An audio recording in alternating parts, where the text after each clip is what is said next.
Hey guys, in this video I'm going to show you how to adjust your exposure compensation. And again, really quick, what exposure compensation is if you're shooting in aperture priority mode or shutter priority mode, your camera is choosing some of your settings. So in aperture priority mode, you are choosing your aperture or your f-stop, and your camera is choosing your shutter speed.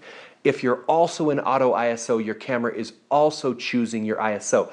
That means in aperture priority mode, you're choosing one setting and your camera is choosing two of the settings. So sometimes your camera gets it wrong. The image is too dark or too light. How you fix that, or how you tell your camera the settings you chose for the f-stop I picked are wrong, you do that through exposure compensation. And so as you adjust exposure compensation to the plus, you're adding light to the next image that you take. And as you adjust it to the minus, you're subtracting light from the next image you take. So let me show you on this Nikon how to do that really quickly. So you need to be in shutter priority mode or aperture priority mode on the shooting mode dial. If you're in manual, exposure compensation will not do anything for you because in manual mode, you're choosing all of your settings. So you need to be in shutter or aperture. So I'm going to put mine in A, so I'm in aperture priority mode. And you need to look for this plus minus button on your camera. So if I hold it down, the top LCD will change, or what you see on the back of your screen, LCD screen, will change. I use the scroll button. I scroll to one direction to get it to go negative. I scroll the other direction to get it to go positive. Now I can go negative 5.0 or positive 5.0. So that means I can darken the next image by 5 stops, 4 stops, 3 stops, 2 stops, or 1 stop of light, or even half stops in between, or I can go the other way and brighten an image by any amount of stops I choose. Now we will learn more about stops of light. So if that just kind of blew your mind a little bit, then don't stress about it. We'll learn about it coming up.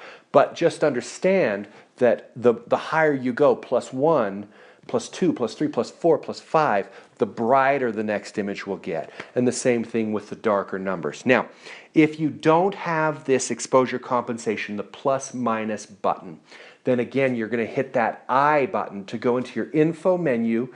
You'll use the multi-selector dial on the back to get to that this image right here, where you can go minus or plus by using that multi-selector dial, and then hit your OK button to set it in.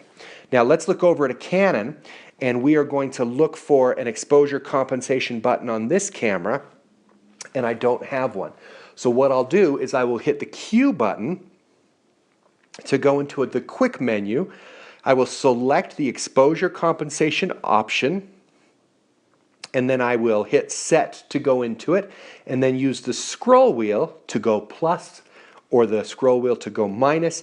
I hit set when I have it set exactly where I want it to be, and then the next picture I take will be with that exposure compensation, either adding light or subtracting light. Now, one thing to remember with exposure compensation is once you change it, it will never change again until you change it back. So as a photography teacher, I will have people email me pictures and say, why are all my pictures so bright?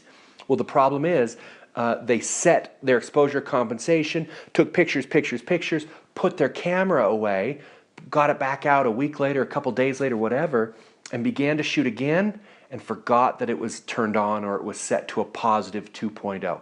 So be aware, once you set it, it will always be set until you change it back. So a good rule of thumb is A, either get used to using it, or B, put it back on 0 when you're done using it. And that way, you're never wondering, my goodness, what has happened to all of my images. So there you go. You now know how to use exposure compensation.